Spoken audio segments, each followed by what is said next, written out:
Hoy vamos a iniciar una nueva serie que se llama Señor, enséñanos a orar. Y precisamente el tema 1 se titula igual, Señor, enséñanos a orar. ¿Cuántos saben orar? Sí, al final nos vamos a dar cuenta que también sabemos orar. Bueno, voy a empezar con lo más sencillo. ¿Qué es orar en la Biblia? ¿Qué es? Bueno, orar es una de las bendiciones más apreciadas por los cristianos a través de la historia. ¿Por qué? Simple y sencillamente porque orar es hablar con Dios y el orar te comunica con tu Creador. Un maestro de escuela dominical en una iglesia preguntó al grupo de niños que estaba enseñando, les dijo, ¿quién de ustedes sabe qué es orar? Y todos levantaron la mano, pero uno se apresuró más rápido y dijo, a ver tú. Dice, es fácil, maestro, es sencillo. Orar es hablar con Dios. Mira qué teología tan profunda, ¿eh?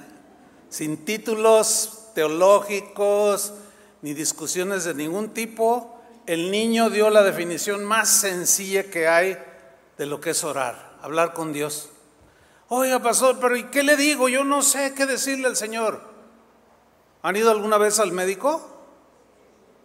Y cuando llegan lo recibe, ¿verdad? Muy amable. Y pase, siéntese. A ver, cuénteme, te dice el doctor. Y tú empiezas, no, fíjese que me duele aquí, luego me duele acá y hasta el talón y no sé qué. Y usted se explaya de todo lo que le duele. Y el doctor le está diciendo, sí, pero no se preocupe, la vamos. Entonces, hay un diálogo entre usted y el doctor. Bueno, cuando vaya con Dios, hable como si Él fuera un doctor, aunque es el doctor de doctores. Y usted se explaya con Él, donde le duele, que necesita, hable con Dios. Orar es un diálogo entre usted y Dios, así de sencillo. Para un cristiano, orar es tan necesario como el comer el pan. Lo que es el pan para el cuerpo, la oración es vital para nuestra vida espiritual. Es tan vital como el aire que respiramos. No podemos vivir sin respirar, porque la oración es el medio por el cual desarrollamos esa relación con nuestro Padre Celestial, con nuestro Creador. Hay personas, y algunos cristianos yo les he oído decir que Dios no habla, que Él ya habló en la Biblia. Sí, es cierto, que ya habló y dejó escrita su palabra. Pero también la Biblia dice que los hijos de Dios somos guiados por el Espíritu Santo, ¿no? Por ejemplo, cuando la Biblia dice, vayan y prediquen a todo el mundo, pero no dice, vayan y prediquen así específico. ¿Cómo saber específico? Si no es a través de la relación, ¿entiende? Personal con Dios. Por ejemplo, acabamos de ir 2 pastores que me acompañaron a Casa de Oración Londres. ¿Dónde dice que vayamos a Londres? A ver, pero sí dice que vayamos a predicar a todo el mundo. Pero lo específico, ¿cómo Dios nos lo dice? Orando. Así de sencillo, hermanos. Entonces Dios sí habla. Si quieres que Dios te hable, ¿tú quieres que Dios te hable? Háblale tú en oración. Y si hablas con Dios, Dios también te va a hablar. Oiga, pero ¿cómo sé que Dios me habla? Mire, cuando mi esposa está en la planta alta, o yo estoy abajo y yo estoy en la planta alta, ella está abajo y yo arriba, si ella me llama y me dice, Chuy, yo conozco perfectamente su voz. Y no me asomo por la ventana y digo, ¿qué se le ofrece a doña Chole? No, porque conozco la voz de mi esposa. O sea, cuando yo no la conocía, la primera vez que oí su voz, pues si la escuché un día y se la escuchaba a los 3 días, pues así como que tal vez no la identificaría. Pero a medida que nos relacionamos, nos hicimos novios y nos casamos, oiga, pues ella me habla por teléfono y de lo más lejos te quiere y conozco su voz. Lo mismo es con Dios. Si usted no le habla, Él no le habla. Si usted le habla, Él le va a hablar. Y usted va a ir conociendo día tras día la voz de Dios. Y Él nos habla de diferente manera. Fíjese que un día Jesús estaba orando precisamente. Se acercaron sus discípulos haciendo una petición. Vamos a Lucas capítulo 1, versículo 1. Vamos a ver qué sucedió aquí. Dice, aconteció que estaba Jesús orando, hablando con Dios, con su Padre, en un lugar. Y cuando terminó, uno de sus discípulos le dijo, Señor, enséñanos a orar. Ahora, ellos sabían orar, porque ellos desde niños los llevaban a las sinagogas. O sea, el pueblo judío siempre ha sido un pueblo pues religioso, en relación con Dios, o que se relacionaba con Dios que los había elegido. Y ellos, los discípulos, uno de ellos dice, Señor, enséñanos a orar. ¿Por qué le dijo enséñanos? Porque seguramente vio que Jesús oraba de manera distinta a como ellos lo percibían a su alrededor. Total, le dice, Señor, enséñanos a orar, como también Juan enseñó a sus discípulos, Juan el Bautista se refiere. Y les dijo Jesús, cuando oréis, cuando hablen con su Padre, con Dios, decid, Padre nuestro que estás en los cielos, santificado sea tu nombre, venga tu reino, hágase tu voluntad, como en el cielo, así también en la tierra. El pan nuestro de cada día, dánoslo hoy, y perdona nuestros pecados, porque también nosotros perdonamos a todos los que nos deben, y no nos metas en tentación, mas líbranos del mal. Bien, esta oración tan sencilla pero tan poderosa tiene muchísima enseñanza, hermanos. Vamos a estudiar este pasaje frase por frase para sacar todo lo que pues podamos para aprender a orar. Porque ciertamente podemos decir, ya sé orar, pero al final vamos a ver qué tan bien sabíamos o sabemos orar. Vamos pues al versículo 1, Lucas 11:1. Aconteció que estaba Jesús orando en un lugar, orando. Jesús era el Verbo encarnado, el Hijo de Dios. Él era Dios. Sin embargo, como hombre, Él al encarnarse y tomar forma humana, y para enseñarnos a nosotros cómo relacionarnos con Dios, Él oraba a su Padre.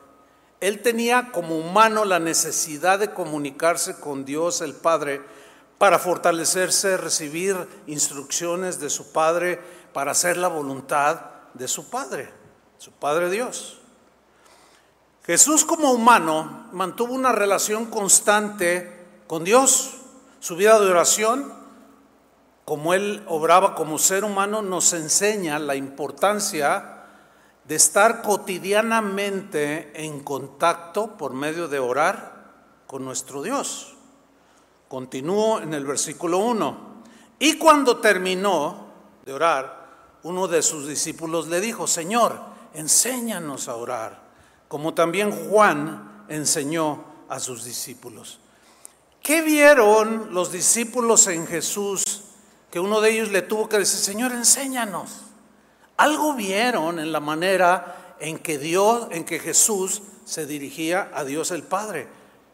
Algo poderoso, algo espiritual profundo percibieron en la vida de Jesús. Y dijeron, no, nosotros queremos así estar con Dios, hablar con Dios. Aquí hay algo muy interesante. Jesús enseñó a sus discípulos a orar bien. No se registra algún pasaje donde diga Jesús, les voy a enseñar a predicar bien, ¿no? Pero sí les enseñó a orar bien. Quizás predicar no sea para ti en específico, es para unos que Dios llama, pero orar sí es para todos, ¿de acuerdo? Orar es para todos, predicar es solo para los que Dios llama. Entonces no todos van a predicar como yo lo estoy haciendo, pero todos sí podemos orar. Todos tenemos que tener comunión con Dios. El apóstol Pablo, hablando acerca de la lucha espiritual que hay entre la maldad y el bien, Dios y Satanás, él habló de una armadura espiritual que el cristiano debe de ponerse todos los días. Y entre esas armas espirituales, esa armadura, está la oración. Dice en Efesios 6:18, en la versión del lenguaje actual, dice lo siguiente: vivan orando. ¿Cómo debemos vivir? Orando, ¿sí? Continuamente y suplicando. Ya les enseñaremos aquel texto que Pablo dijo: orad sin cesar. ¿Qué significa orar sin cesar? Pero ese sería otro tema. Aquí Pablo dice: vivan orando y suplicando. Oren en todo tiempo, según les inspire el Espíritu Santo. Velen en común. Está hablando como cuerpo de Cristo, la iglesia. Y perseveren en sus oraciones, sin desanimarse nunca. Intercediendo en favor de todos los santos, todos los hermanos. Orar unos por otros, porque la lucha es de vida o muerte. Eso enseñó el apóstol Pablo y más que vamos a ir desarrollando. Pero sigamos, volvamos a Lucas 11, versículo 2. Entonces, a la petición del discípulo: enséñanos a orar, Jesús le dijo: cuando oréis, decid, cuando oréis. A continuación, Jesús les enseña lo que se conoce a través de los siglos, la oración del Padre Nuestro, que no tengo la menor duda que muchos de los que estamos aquí no la sabemos de memoria. ¿Cuántos la saben de memoria? Casi todos. Bueno, qué bueno, porque esa oración es bíblica.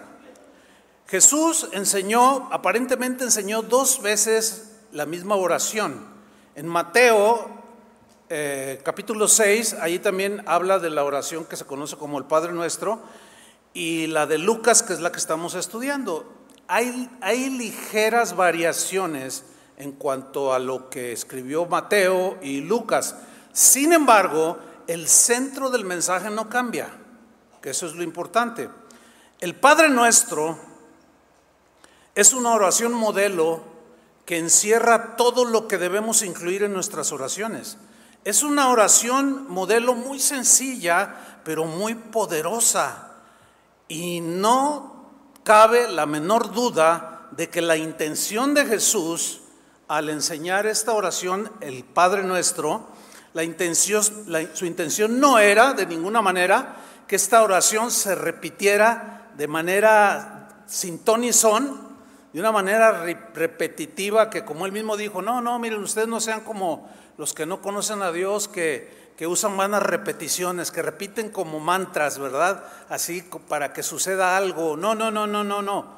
Sin duda que no era la intención de Jesús, pero los cristianos a través de los siglos, pues comenzamos a hacer cosas y al rato, a ver, pues 10 Padres Nuestros para que te vaya bien antes de salir de tu casa. Y ahí estás: Padre nuestro que estás en los cielos, santificado sea tu nombre. Y luego el perro, que no se salga el perro, santificado, hágase tu voluntad, así como en el cielo, así en la tierra. Danos hoy nuestro pan de cada día. Niño, coma bien. O sea, ¿sí me estoy explicando? No estoy burlándome ni nada, sino ¿cómo llegamos a hacer algo tan mecánico sin entender siquiera lo que estamos diciendo? Sin duda que el propósito de Jesús no era que estuviéramos no. Hay una enseñanza muy profunda en esta oración sencilla, breve, pero poderosa. Vamos a continuar. Volvemos Lucas 11:2. Y les dijo: cuando oréis, decid, Padre Nuestro. Esta es la primera frase. No hay nada más maravilloso que saber que Dios es todopoderoso. Él es omnisciente, Él es omnipresente, Él es soberano, Él es el Rey de Reyes y un etcétera larguísimo de lo que Dios es. Pero lo más maravilloso que ese Dios, que es todo eso que acabo de mencionar y mucho más, lo más maravilloso es que ese Dios es nuestro Padre. ¿Qué es Dios? Nuestro Padre. Dale un aplauso. Él es nuestro Padre. Eso realmente es impactante, que Dios el Creador sea mi Padre, tu papá. Por eso somos hermanos, porque somos hijos de un mismo Padre. Primero de Juan 3:1, el apóstol Juan escribió lo siguiente: mirad, dice, mirad cuán amor nos ha dado el Padre para que seamos llamados hijos de Dios. ¿Qué somos ahora? ¿Quién es nuestro Padre? Dios. ¿Qué somos entre nosotros? Hermanos, muy bien. Romanos 8:15, en la versión en lenguaje actual. Aquí Pablo menciona algo importante acerca de cómo se nos dio el Espíritu Santo y cómo podemos llamar de manera muy tierna a Dios nuestro Padre. Dice así: pero pues ustedes no han recibido un espíritu de esclavitud que los lleve otra vez a tener miedo, temor, sino el Espíritu Santo, que los hace hijos de Dios. Por este Espíritu nos dirigimos a Dios, que ya nos dio un nuevo nacimiento, una nueva naturaleza, y le podemos decir: Abba, Padre. Abba es una palabra que usaban los niños para hablar tiernamente a su padre terrenal. Y el apóstol Pablo la adopta para podernos nosotros, de esa manera tierna y sencilla, así como un niño le habla a su papá, ¿verdad? Sin protocolos de ningún tipo. Yo recuerdo cuando mis hijos eran niños que yo llegaba a mi casa y corrían y se me colgaban y me hablaban y me platicaban, y yo me sentaba y uno aquí y otro acá y hablaba con ellos sin protocolos. ¿Por qué? Porque pues no tenía por qué haberlos. Yo soy su padre, ellos son mis hijos, y así somos con Dios, hermanos. ¿Sí? Sin protocolos, simplemente oramos y le hablamos y le decimos tiernamente: Papá, Abba, Padre. De una manera, es una expresión muy tierna. Eso significa que ya podemos, que al tener un padre nos podemos dirigir de esa manera sin protocolos espectaculares o rebuscados. No, también significa que no somos huérfanos. Probablemente en lo terrenal haya algunos huérfanos aquí, pero en lo espiritual no somos huérfanos. Tenemos un buen Padre, el mejor de todos, que nos cuida, que nos suple, que es rico, bondadoso, amoroso, misericordioso y perdonador. Ese es nuestro Padre. Dele otro aplauso a Él. Merece todo nuestro Padre Celestial. Ahora, ¿dónde está nuestro Padre Celestial? Continuamos, Lucas 11:2. Y les dijo: cuando oréis, decid: Padre nuestro, Abba, Padre, que estás en los cielos. Ok, nosotros, los seres humanos, somos terrenales. Somos criaturas mortales. Somos seres dependientes. Dependemos de todo. Si el Señor cerrara el tanque de oxígeno, o de alguna manera algo sucediera en la atmósfera y no hubiera oxígeno, nos ahogábamos. Quiere decir que dependemos del oxígeno. Dependemos de muchas cosas. Somos seres dependientes. Somos polvo y al polvo volveremos. O sea, somos tan débiles, somos tan dependientes, somos tan nada. Pero Dios escogió de la nada para hacer algo, para volverlos a la imagen y semejanza como lo hizo en la creación original.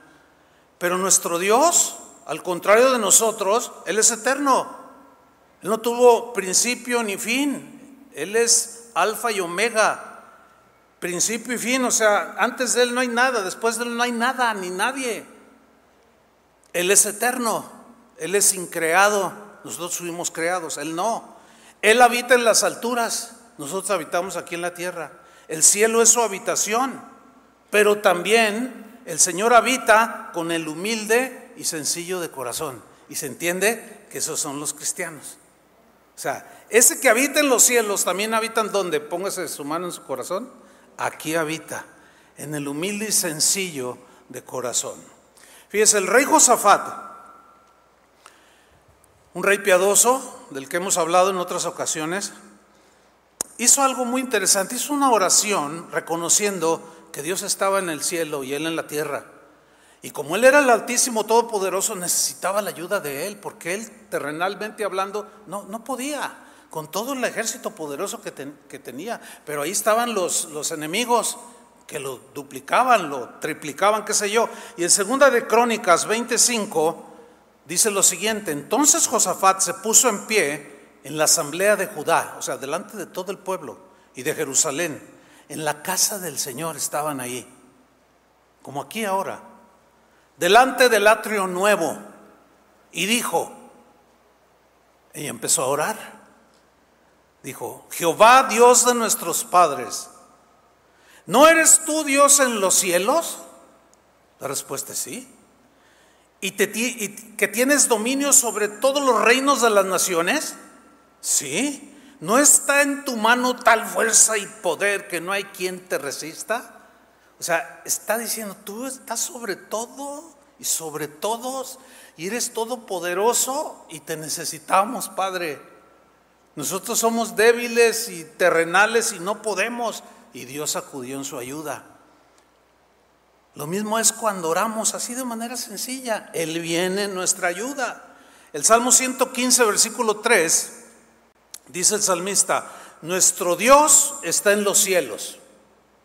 ¿Cuál fue la oración de Jesús? Cuando oren, digan: Padre nuestro que estás en los cielos. O sea, habla de, porque los cielos nosotros los tenemos en la perspectiva es hacia arriba, ¿no? Porque los que están del otro lado del mundo es hacia arriba, pero en relación a nosotros es hacia abajo. Pero la idea es que Él está por encima de todo y lo llena todo. Y dice el salmista: nuestro Dios está en los cielos, todo lo que quiso ha hecho, nadie lo detuvo, nadie se interpuso. Todos los planes que Él tiene para nosotros se van a cumplir, hermano. No hay nada que lo detenga. Ese es nuestro Padre, para que estén más enterados, Segunda de Crónicas 6:34. Aquí está otra oración. Si tu pueblo saliera a la guerra contra sus enemigos, por el camino que tú les enviares, y oraren a ti, hacia esta ciudad que tú eligiste, hacia la casa que he edificado a tu nombre, fíjate, tú oirás desde los cielos su oración y su ruego, y amparará su causa. ¿Qué va a hacer Dios con nosotros, que es nuestro Padre, cuando oremos? Él va a oír nuestra oración desde los cielos. Por eso los judíos, cuando oraban y levantaban el rostro, era porque ellos tenían este concepto: Dios está arriba, nosotros estamos abajo. Él mira hacia abajo porque está en un trono. Por eso es que el altivo se pone así y mira a todos así hacia abajo. Es como haciéndose Dios, nada más que en sentido negativo, porque Dios mira no con desprecio, sino con amor y paciencia. ¿Cuántos le dan gracias? Ese es el Dios que tenemos. Entonces Él va a escuchar nuestra oración y ruego, y va a amparar nuestra causa, hermanos. ¿Cuál es tu causa? ¿Cuál es la injusticia que cometieron contigo? Él está contigo, pero háblale sencillo, sin protocolos. Habla con Él y Él te va a hablar. Tal vez te conteste en 2, 3 días, tal vez en 1 año, o 5 o 10, yo no sé. Pero en lo que se da la respuesta, tú vas a sentir paz, porque sabes que es un Dios que te cuida y que no te miente. ¿Cuántos le dan gracias? Continuamos, Lucas 11:2. Y les dijo: cuando oréis, decid: Padre nuestro que estás en los cielos. O sea, tú miras todo desde los cielos, nada se te escapa. Y tú has mirado mi aflicción, Señor. Pero luego Jesús los introduce en un tema que ya hablamos en la serie pasada sobre creados para adorar. Les habla de la adoración, de la alabanza. Y dice: díganle al Padre que está en los cielos, santificado sea tu nombre. Ok, esta oración nos introduce en en la manera en que nos acercamos a Dios, con alabanza. El Salmo 100, entrad por sus puertas con acción de gracias, por sus atrios con alabanza. Y aquí el Señor, de acuerdo al protocolo de Dios de cómo acercarnos, dice: díganle: santificado sea tu nombre. Ahora, ¿qué significa santificado sea tu nombre? Santificado es una palabra que significa apartado, pero que Él está apartado porque no hay nadie como Él. Esa es la idea. La idea es que no hay nadie como nuestro Dios. La idea es que Él es único, nada se le puede igualar. Y su nombre, Dios, en realidad es impronunciable. El nombre de Dios, el más acercado, dicen los eruditos, es Yahweh, ¿verdad? Pero bueno, así para poderse pronunciar, algunos dicen Yahvé, otros dicen Jehová, pero es nada más añadirle unas vocales para que tenga pronunciación. Pero lo que Él es, su nombre Yahweh o el Eterno, los judíos le dicen el Eterno, ese nombre representa todo lo que Dios es. Por eso es que no hay nadie como Él. Y al no haber nadie como Él, no se puede comparar ni en poder, ni en sabiduría, ni en todos esos atributos que Él tiene. Él es el único merecedor de suprema alabanza. Por eso el Señor dice, alaben a Dios, alaben al Padre, porque Él es digno de suprema alabanza. El Salmo 145, versículo 3, lo dice con claridad: grande es Jehová, Yahvé o el Eterno. ¿Cómo es Dios? Grande y digno. O sea, merece suprema alabanza. Podemos dar reconocimientos, un aplauso a alguien, pero como a Dios, no. ¿Por qué? Porque a Dios entramos en esa suprema alabanza al nivel de adoración, de postración, de reconocer que Él es el único Dios y que no nos debemos más que a Él. Él es digno de suprema alabanza y su grandeza, ¿cómo es? No puede ser medida, es inescrutable. Primera Crónicas 16:25 vuelve a repetir, porque grande es Jehová y digno de suprema alabanza. Noten cómo Jesús está tomando esta frase, santificado sea tu nombre, de esta enseñanza. Ellos lo estaban captando perfectamente. Los discípulos o los del tiempo de Jesús no tenían que nadie les explicara lo que hoy yo les estoy explicando, por el contexto del que ellos ya venían. Ellos ya eran herederos de las promesas, conocían muchas cosas acerca de Dios. Y nosotros pues venimos de una religión sin ton ni son, ¿verdad? De unos 2, 3 golpecitos en el pecho y ya, ¿verdad? Una monedita, una limosnita, por el amor de Dios, y era lo más que se acercaba, ¿no? O sea, en realidad no había una vitalidad espiritual. Pero una vez que nacemos de nuevo, pues al explicársenos esto, va cobrando significado. ¿Por qué los apóstoles? Señor, enséñanos a orar, porque como tú oras hay algo nuevo que queremos aprender. Primera Crónicas 16:29 vuelve a repetir: dad a Jehová la honra debida a su nombre. Por eso es que en este lugar, acuérdense, este lugar está dedicado para la adoración y la alabanza y la adoración del único grande. Aquí no hay ningún grande, aquí todos somos iguales, somos siervos de Dios.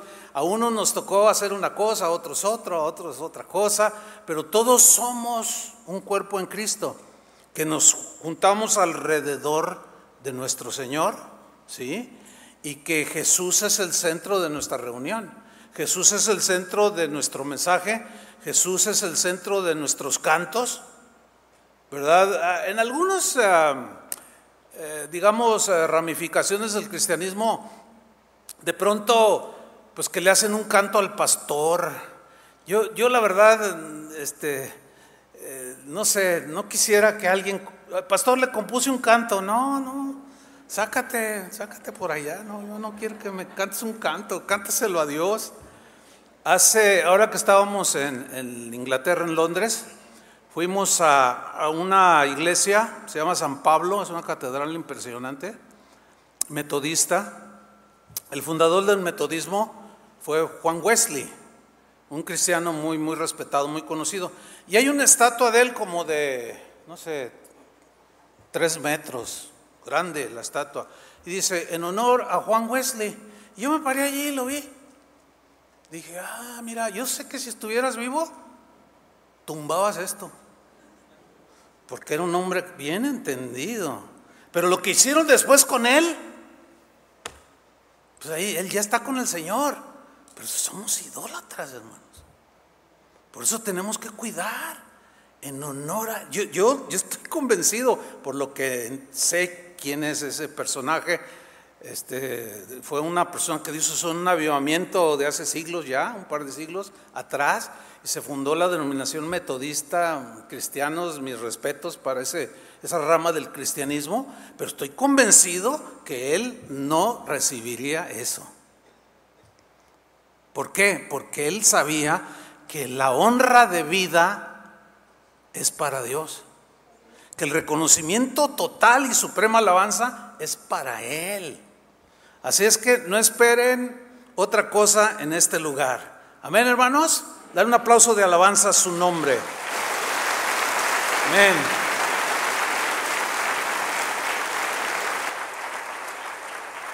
Seguimos, Lucas 11:2. Padre nuestro, oren así, díganle: Padre nuestro, que estás en los cielos, santificado sea tu nombre, venga tu reino. Esta frase, de hecho, cada frase podríamos hacer un mensaje de cada frase, pero creo que el tiempo se nos iría muy largo y estoy sintetizándolo. Con las demás enseñanzas, bueno, se va a complementar, pero ¿qué frase? Venga tu reino. En Mateo, esta misma oración la traduce: venga a nosotros tu reino. Ahora, ¿qué es venga a nosotros tu reino? Bueno, su reino es su lugar de gobierno, su área de gobierno. Su reino es su gobierno. Mire, nosotros antes vivíamos en el reino de Satanás. ¿Está consciente de eso, verdad? Una vez que recibimos a Cristo, que nacimos de nuevo, según dice Pedro, que fuimos trasladados de las tinieblas al reino de la luz. Entonces hay dos reinos: el reino de la luz y el reino de las tinieblas. Y ya sabe quién es el rey de cada uno de los dos. Ok. Satanás es el príncipe de este reino. Él es el que gobierna el reino de las tinieblas. Pero Satanás ahora ya no gobierna nuestras vidas. Si ustedes se fijan, antes de ser cristianos, el diablo nos hacía como quería. Sus reglas, sus leyes, sus insinuaciones, sus órdenes, las cumplíamos sí o sí. Si ustedes son observadores y miran a la gente que no tiene a Cristo en su corazón, no les cuesta trabajo obedecer las leyes del reino de las tinieblas, ¿verdad que no? Uno miente y todos mienten. Unos dicen malas palabras y hasta otros las repite más. Y mientras más mal se portan, más orgullosos se sienten. No, compadre, ayer me tomé 2 botellas de tequila, compadre, yo me tomé 5. Ay, tú dices, ay, mira qué... O sea, hasta se enorgullecen, ¿verdad? Pero ya como tú estás del otro lado, dices, ¿qué tonterías están diciendo? Bueno, no podemos juzgarlos así de una manera despectiva, ¿no? Porque de ahí venimos. Pero ahora estamos en el reino de Dios, en el área de gobierno de Dios. Él gobierna nuestras vidas. Su palabra es como la constitución que tiene este país de México, que rige por medio de leyes las vidas de todos los habitantes de México, que somos como 130 millones, algo así dicen ya. Y todos estamos bajo ese régimen constitucional. Son las leyes que nos gobiernan para vivir de una manera civilizada y relacionarnos lo mejor que podamos. Las leyes de este país castigan el asesinato, el robo, el fraude, la agresión, o sea, castigan muchas cosas cuando se violan esas leyes que gobiernan este país. Bueno, vivimos en el reino de Dios, en el gobierno de Dios, y su palabra es la constitución que nos rige. ¿Están entendiendo? Ahora, ¿se acuerdan que dijimos dónde habita Dios? ¿Dónde? En los cielos. ¿Y nosotros dónde habitamos? Aquí en esta tierra. Sin embargo, no se nos olvide, somos extranjeros y peregrinos. Vamos de paso en esta tierra. Lo más que podemos durar son 70, 80, 90 años, 100, los así ya de plano, ¿no? Pero ya no pertenecemos a este mundo. Vamos de paso. somos ahora ciudadanos del cielo. El apóstol Pablo en Filipenses 3:20, la versión en lenguaje sencillo, nos lo recuerda y dice, nosotros, en cambio, cuando dice nosotros, está contrastando a los que no viven en el reino de Dios, sino en las tinieblas. Dice, nosotros en cambio somos ciudadanos del cielo. Los demás son ciudadanos del infierno. Porque ese es el destino del que rechaza a Cristo. Pero nosotros en cambio somos ciudadanos del cielo y esperamos que de allí vuelva nuestro Salvador, como cantamos hace un rato. Volverás, volverás, en casa estaremos. ¿Cuántos quieren estar en casa ya? Tranquilos, no se me desesperen. Un día vendrá ese día. Va a suceder porque va a suceder. Él prometió volver y lo va a cumplir. Amén. Pero somos ciudadanos del cielo. Por eso ya nada nos debe arraigar en esta vida, en esta tierra, porque vamos de paso. Este no es nuestro lugar final, no. Cuando yo ando, como ahora que anduvimos allá, pues Londres Inglaterra es un país pues de primer mundo, con mucha historia, y a mí me fascina la historia, Y era de los países que en alguna ocasión dije, me encantaría visitar. Y yo me fui a los lugares históricos, ¿no? Y ahí viendo tantas cosas históricas, bueno, para empezar fue fundada por los romanos hace poquito más de 2000 años, imagínense. Y ver construcciones de 2000 años, tú dices, híjole, ¿cuánta gente no ha pasado? Pero ya pasaron. Y yo voy a pasar también. Y usted también, fíjese. Pero yo tengo un destino. Es el destino que el Señor nos ha prometido. Ser ciudadanos del cielo, vivir con Él. Entonces, cuando nosotros aprendemos a orar y decimos, Señor, venga tu reino, gobiérname, Señor. Gobiérname con tu palabra, guíame con tu palabra. Venga a nosotros tu reino, gobiérname, Señor. Yo no puedo hacer ni quiero hacer lo que me da mi gana. Eso es en el reino de las tinieblas, donde cada quien hace lo que le da su gana, y es una anarquía. Por eso el mundo vive convulsionado, porque cada quien hace lo que quiere, y por eso hay tantas cosas que vemos terribles.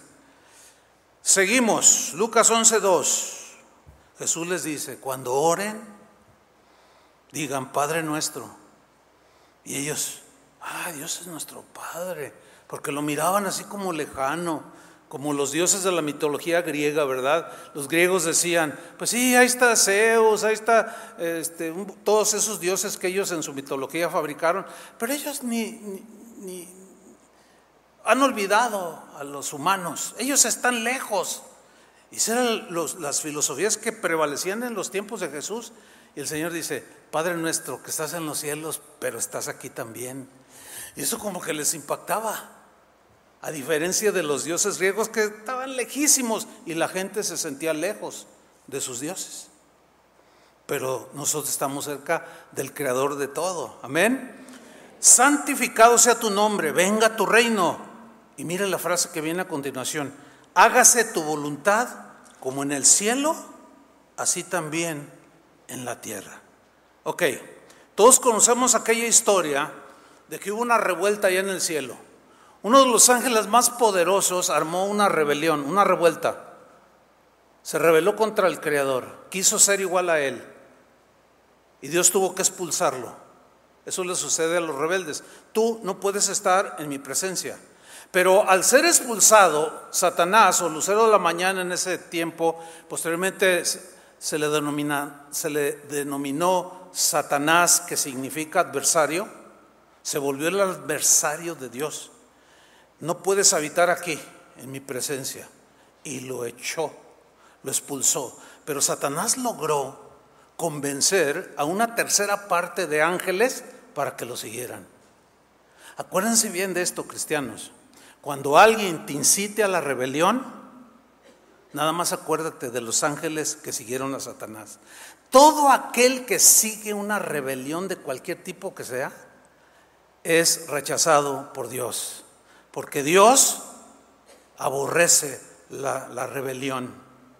Porque el que se rebela es porque se quiere ser igual a él. Bueno, esos ángeles, esa tercera parte, se dejaron engañar por el lucero de la mañana. Y ahora esos ángeles hacen su voluntad. Ahora son los demonios, que conocemos ahora como los demonios. Y ellos viven en el reino de las tinieblas y hacen lo que ese lucero de la mañana les ordena que hagan. Bueno, en el cielo, con los ángeles que quedaron fieles, fíjense que allá en el cielo no hay revueltas, allá no hay divisiones, allá no hay discusiones tontas, necias, ni pleitos entre ellos. En el cielo, fíjese qué bendición, no hay YouTube. En el cielo no hay Facebook. Estas redes sociales donde los ángeles podrían discutir si se debe o no alabar a Dios. Aquí discutimos todo, ¿qué es? Con instrumentos, sin instrumentos, que si levantas las manos, que si no las levantas, que y es una peleadera. Por eso yo les insisto cada vez que se me presenta la oportunidad, no se enreden en discusiones, simplemente obedezcan lo que dice la Biblia. Si está en la Biblia, háganlo, punto, y si no, no. ¿Cuántos dicen amén? Así de sencillo. Pues fíjese. Allá en el cielo, en la actualidad, no se discute nada. Se hace la voluntad de Dios. Los ángeles simplemente obedecen. Y punto.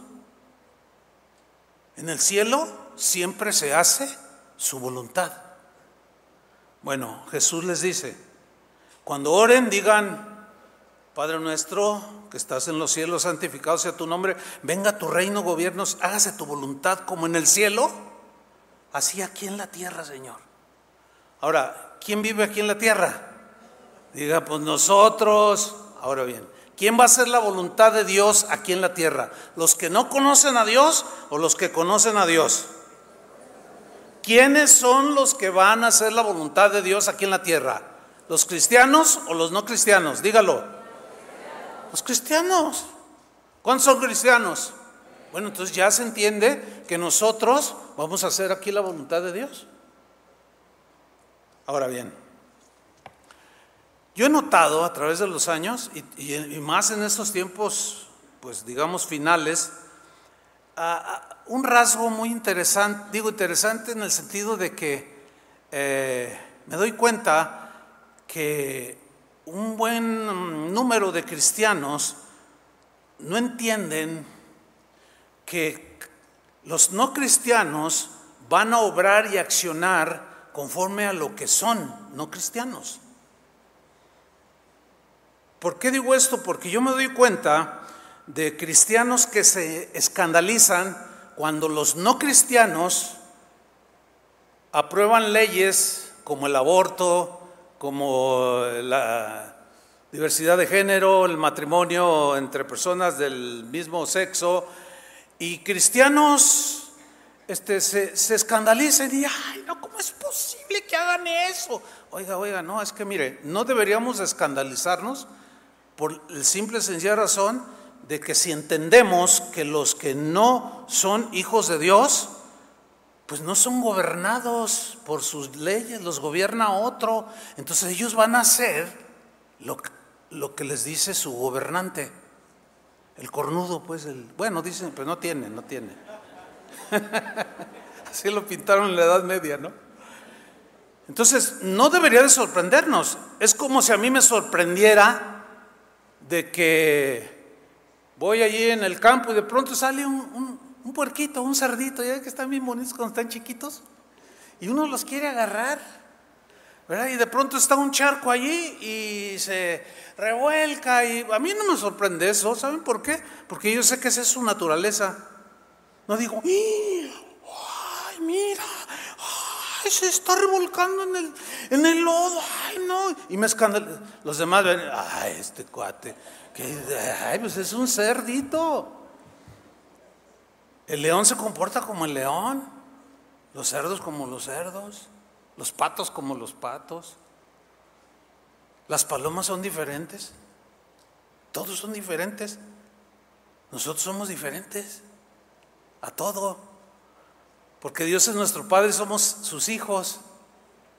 Por consiguiente, pues de acuerdo a lo que está diciendo el Señor, oren así, hágase tu voluntad, como se hace en el cielo, aquí se hace también en la tierra, y yo soy el que debo de hacerla. Pero ahí es donde tropezamos. ¿Por qué?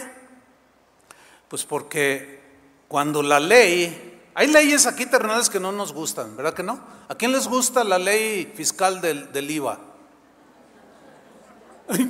Miren, reaccionar más que a la palabra. Así son. ¿Cuánto pagamos aquí en México? 16%, ¿no? ¿Saben cuánto pagan en Inglaterra? 20%.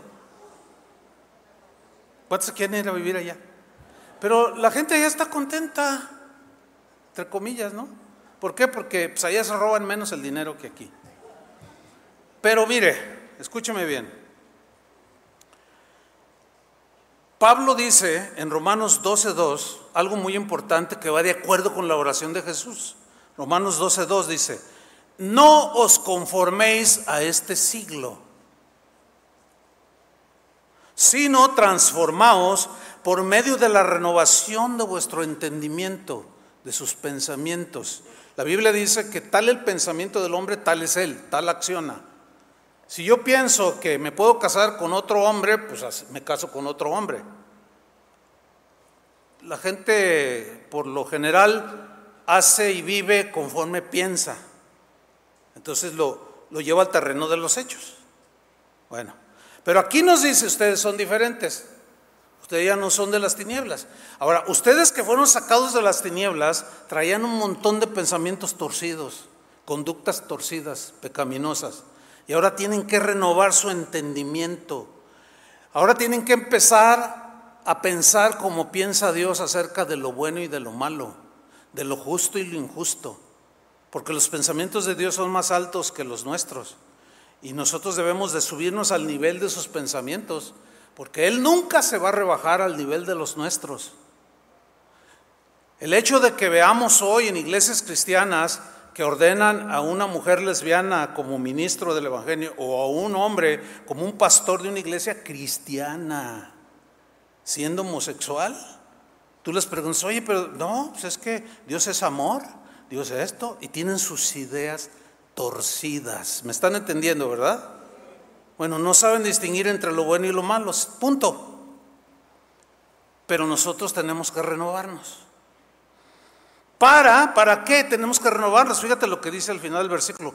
Para que comprobéis cuál sea la buena voluntad de Dios, agradable y perfecta.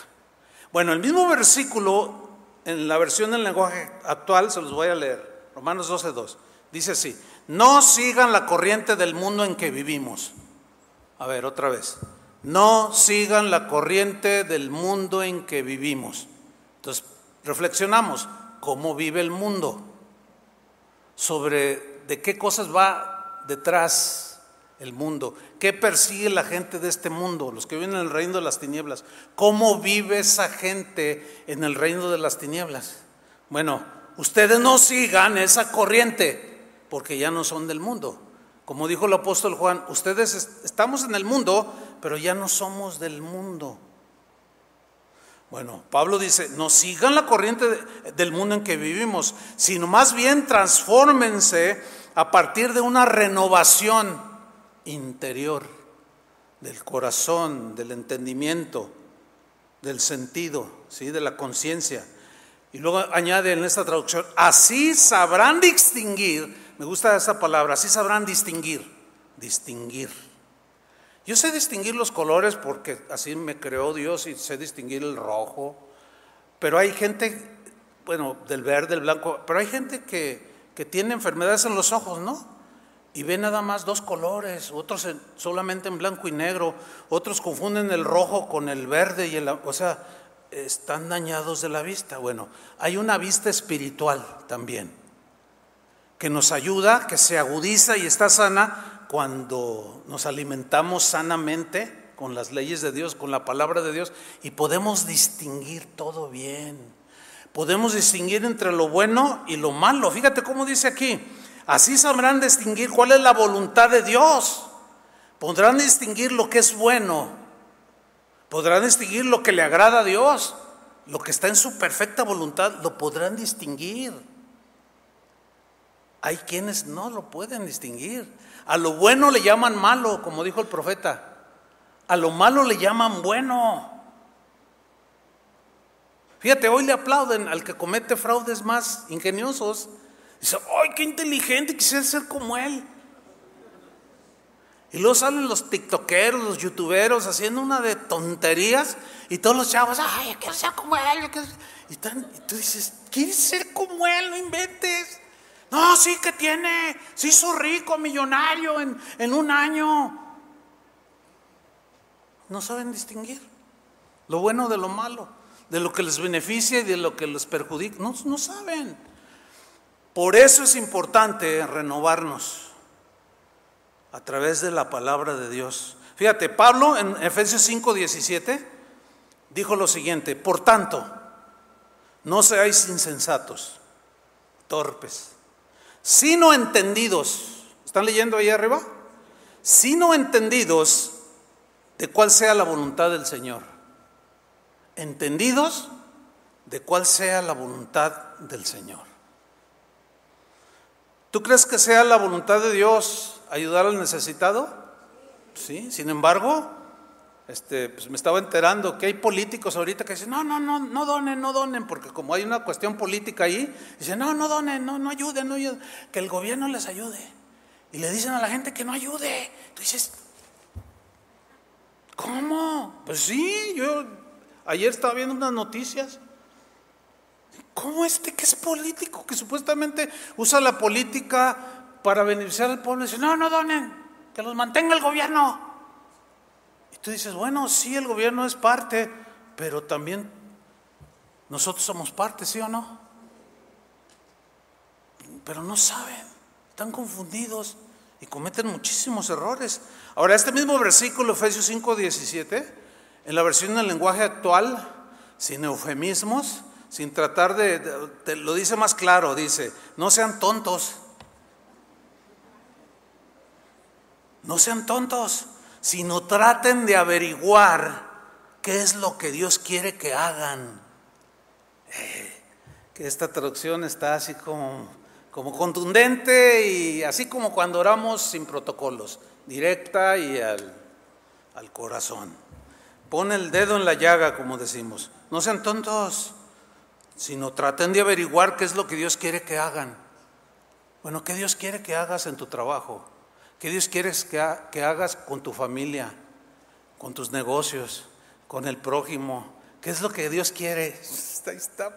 Por eso es que el cristiano que dice, ay, estoy aburrido, ay, ya me aburrió el cristianismo. ¿Saben por qué se aburren algunos? Porque no practican, no lo viven, por eso se aburren. Pero si tú vives constantemente obedeciendo y viviendo la palabra de Dios, créemelo, que te mantienes con vitalidad espiritual. Bueno, continuamos. Lucas 11:3. El pan nuestro de cada día, dánoslo hoy. Bueno, aquí el pan al que se refiere es el pan físico, ¿sí? Como me regalaron un pan allí de este tamaño. Un hermano, tenga hermano, le regalo eso. Ah, muchas gracias. Híjole, qué sabroso, me comí una rebanada ahí en el receso. Bueno, este pan que está hablando Jesús, danos hoy, el pan de cada día, se refiere al pan cotidiano. Todos necesitamos comer. Bueno, dice el Señor, pídanselo al Padre. Es correcto pedir a Dios que supla nuestras necesidades. Jesús dijo, pero no se preocupen demasiado, sino miren, las aves del cielo Dios las viste, las flores del campo las vistió, las aves las alimenta. Ustedes valen más que eso. No se preocupen, tranquilos. Eso es algo tremendo. Miren, ahora con el asunto de Otis, el huracán, Otis es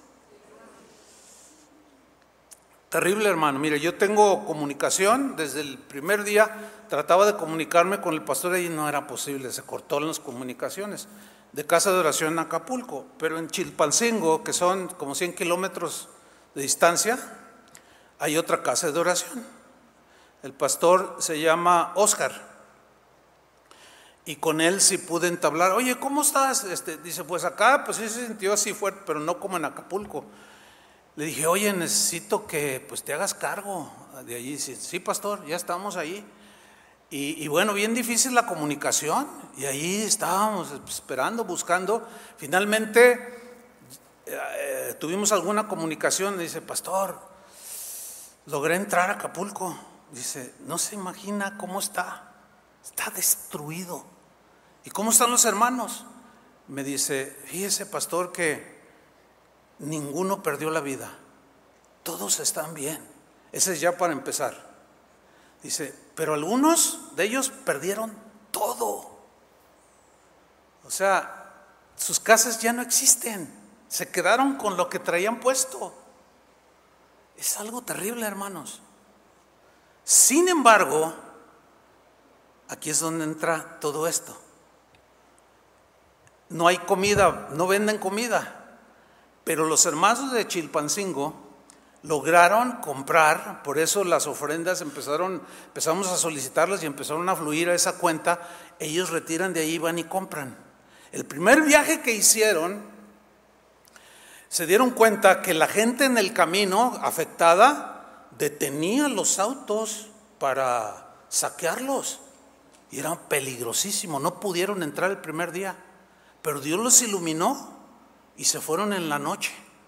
Estaba más discreto todo y lograron entrar y me enviaron fotografías de cómo ellos estaban entregando a los hermanos de Casa de Oración Acapulco la comida, el agua. Qué terrible, hermanos. Anoche yo me acosté, pues mi cama es cómoda como la suya, pero estaba incómodo a la vez.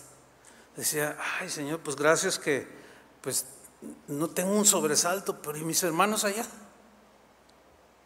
Sin embargo, me seguían entrando las fotos y los informes. Pastor, tienen comida. Pastor, ¿van a pasar la noche? Pues sí, ahí, pero están bien. Danos hoy nuestro pan de cada día. Fíjate, Dios cada día les va a dar su pan. Nos usa a su pueblo para suplir. Por eso es que todos debemos de participar. ¿Sí? Y esa oración, hermanos, como bien dijo Toño, hoy es por ellos, mañana puede ser por otro de nosotros. Por eso oren así, pero Dios no los va a dejar. Pídanle a Dios lo que necesiten. ¿Qué necesitas? Pídeselo a Dios. El rey David solía decir en el Salmo 37:25, joven fui y he envejecido, ya me hice viejito, pero no he visto justo desamparado, no he visto un hijo de Dios que ni a él ni a su descendencia que ande mendigando pan. O sea, piden pan, pero a Dios, ¿sí? No son como los maderos de San Juan que piden pan y no les dan, que piden queso y les dan un hueso. No, nosotros le pedimos a Dios y Él nos suple, hermanos. Denle un aplauso al Señor.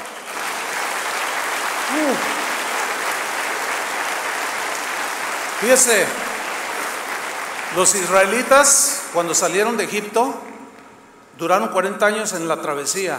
Cada día Dios les enviaba maná, pan del cielo, comida de ángeles, para que cada día al levantarse ellos tomaran una porción y comieran. De manera milagrosa Dios los alimentaba. Pero había unos que, bueno, al acostarse, ellos al abrir los ojos sabían que Dios tenía la provisión para ese día. Y salían y volvían a agarrar y volvían a comer cada día. Pero había algunos que dudaban o que se querían aprovechar, qué sé yo, que había en sus mentes, y en lugar de tomar solo la porción para ese día, acumulaban y lo guardaban, pero amanecía podrido. Y como ya no salían a recoger, pensando que lo que habían almacenado ahí estaba bien, se quedaban sin comer. Eso es porque les faltaba la fe. ¿Sí? Por eso nuestra fe tiene que estar puesta en el Señor, no en las cosas de este mundo, no en las riquezas. Mire, Un pastor me dijo, la familia de mi esposa viven en Acapulco. Oye, ¿y cómo están? Dice, se les voló todo, se quedaron sin nada. Le dije, ¿son cristianos? Dice, no, todavía no se convierten. Le digo, no, los podemos incluir, ¿por qué no? ¿Verdad? Y dice, no, olvídate, pastor, son riquísimos, te dije que todo se les cayó, sí, pero tienen mucho dinero.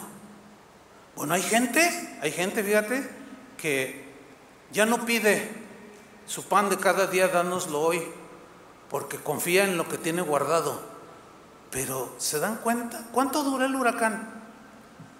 ¿Cuántas horas duró que pasó por allí? ¿2, 3 horas? ¿4? En ese pequeño y corto lapso de tiempo se les fue todo. Se quedaron sin nada. Así es este mundo, hermanos.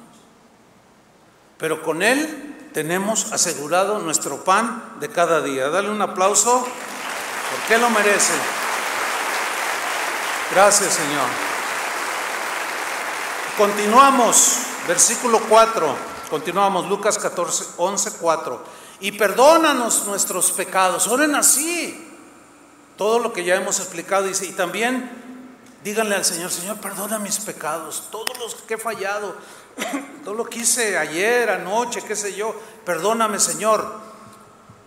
Pero también tengan en cuenta esto. Oren, perdona mis pecados, porque también nosotros perdonamos a todos los que nos ofenden. ¿De veras? ¿En serio? ¿A poco no hay 2, 3 amargados aquí? Yo les aseguro que más de 3. Se les ve en la cara. No se crean. No, aunque sí se refleja, sí se refleja. Pero uno de los tropiezos más comunes en la vida de un cristiano es cuando lo ofenden, lo calumnian, lo facebookean, lo youtubean, lo exponen, lo calumnian, lo difaman, le dan un golpe sentimental, qué sé yo, y está herido y es cristiano. Pues sentimos, pero ¿qué está diciendo Jesús? Venga tu reino, gobiérname, Señor. Y una de sus leyes es: perdona al que te ofende, ora por el que te ofendió, ora por el que te fraudió, bendice al que te maldice, bendice al que te persigue. Si a ti te maldicen, tú bendícelo. Y ahí es donde algunos tropiezan. Al principio yo les dije, ¿cuántos saben orar? Y muchos me dijeron, ¿y ahora cómo? ¿Qué tal? ¿Saben orar? Ya bajó. Ya bajó. Bueno, estamos aprendiendo, ¿no? Por eso, Señor, enséñanos a orar. Jesús en Mateo añade, y cuando estéis orando, perdonad. Perdona. Y Mateo añade, porque si vosotros, dicho de Jesús, no perdonáis los pecados a los que los ofenden, tampoco vuestro Padre que está en el cielo os perdonará. Eso es bastante serio. Inútil es pedir perdón por nuestros pecados si no perdonamos a los que nos ofenden y nos calumnian. Y no nos metas en tentación. Tentación tiene 2 acepciones aquí en el griego. Uno es tentar para pecar, y eso solo lo hace Satanás. Y tentar en el sentido de ser probado, y eso solo lo hace Dios. Dios probó a Abraham, Santiago, Pedro, los apóstoles decían que Dios nos prueba, nos pasa por diversas pruebas. Ese es digamos el lado positivo de una tentación, es en el sentido de prueba, y eso solamente lo hace Dios. Santiago dice que Dios no nos puede incitar a hacer lo malo, porque si de ahí nos sacó, ¿cómo nos va a incitar a que lo hagamos? No, el que nos incita a hacerlo es Satanás. Ahí está pero nosotros estamos en medio, y tú vas a decidir quién te gobierna. Si el de las tinieblas o el Rey de Reyes, el reino de la luz. Tú lo vas a decidir. Al que obedezcas, ese es el que te gobierna. Y finalmente termina, líbranos del mal. Si hay algo que ni cuenta muchas veces nos hemos dado es de cuántas veces Dios nos ha librado del mal. Estoy convencido de eso. Cristo tiene todo el poder sobre Satanás. Satanás representa el mal, pero dice la Biblia que nosotros somos protegidos. Este mundo, yo insisto, no va a mejorar. Jesús dijo, y por haberse multiplicado la maldad, ¿por haberse qué? Multiplicado la maldad, y cada día que pasa se multiplica la maldad. El problema con esto es que eso va a provocar que el amor de algunos se enfriará, y esos son cristianos.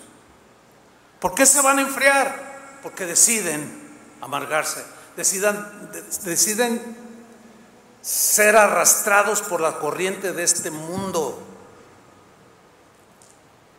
Y aquí es donde radica el asunto. ¿A quién vas a obedecer? ¿Quién te gobierna? Depende de la decisión que tú tomes, pues determina tu futuro en esta tierra. ¿Cuántos saben orar? Pero estamos aprendiendo, ¿no es cierto? Ok, pónganse de pie. Gracias, Señor. ¿Cuántos le dan gracias a Dios?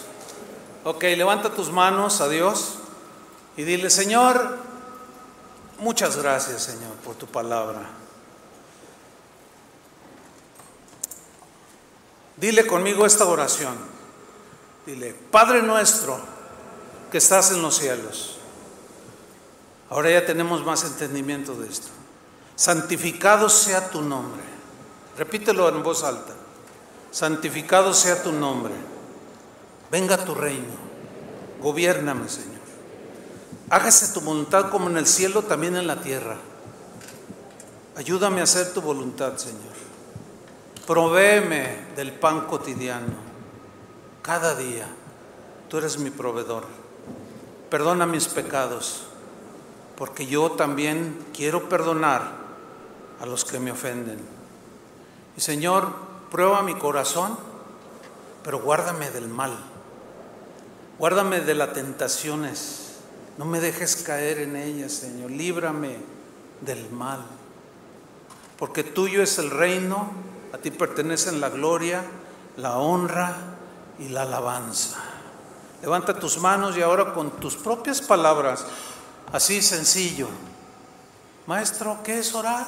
Orar es hablar con Dios. Ahora dile, como le dices al doctor, dile lo que sientes ahorita. Si es acción de gracias, si es una petición, dile: Señor, pues yo te agradezco o necesito esto. Ora. Ya olvídate que yo estoy aquí, que los demás estamos aquí. Tú habla con Él ahorita en estos segundos. Y así como empezó el Señor enseñando de adoración, vamos a terminar adorándolo a Él.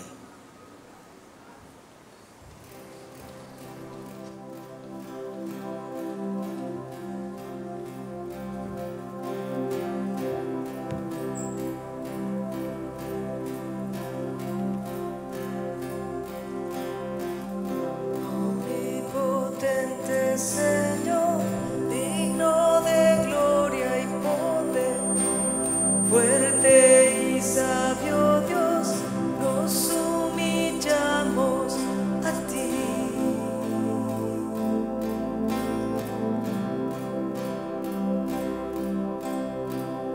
Rogamos de corazón por tu presencia, mi Dios, dispuestos a abandonar nuestros pecados, Señor.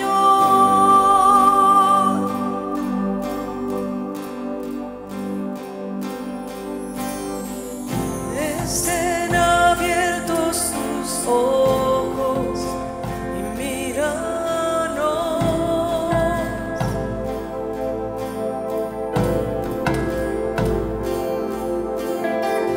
Inclina hoy tu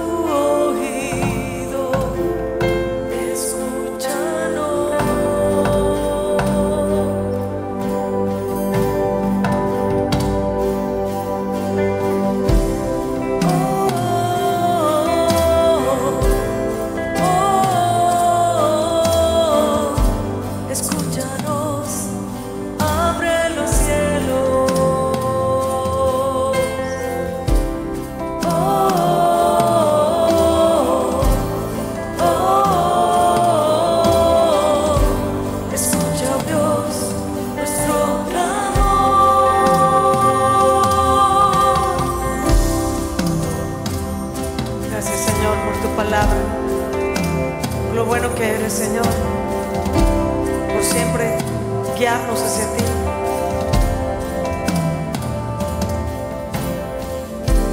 Omnipotente Señor, digno de gloria y poder, fuerte y sabio Dios, nos humillamos a ti.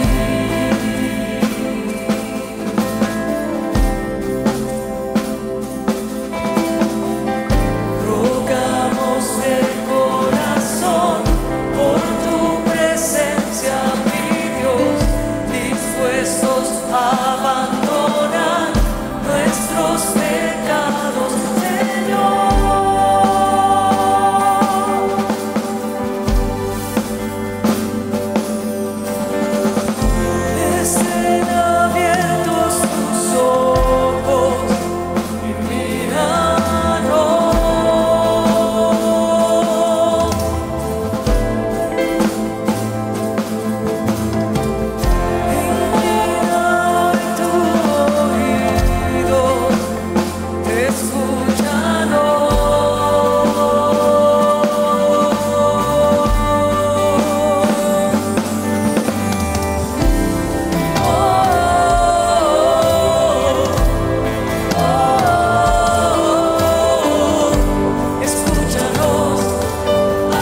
palabra esta mañana, por recordarnos las cosas que son tan importantes en nuestro caminar contigo, en nuestra relación contigo, mi Dios.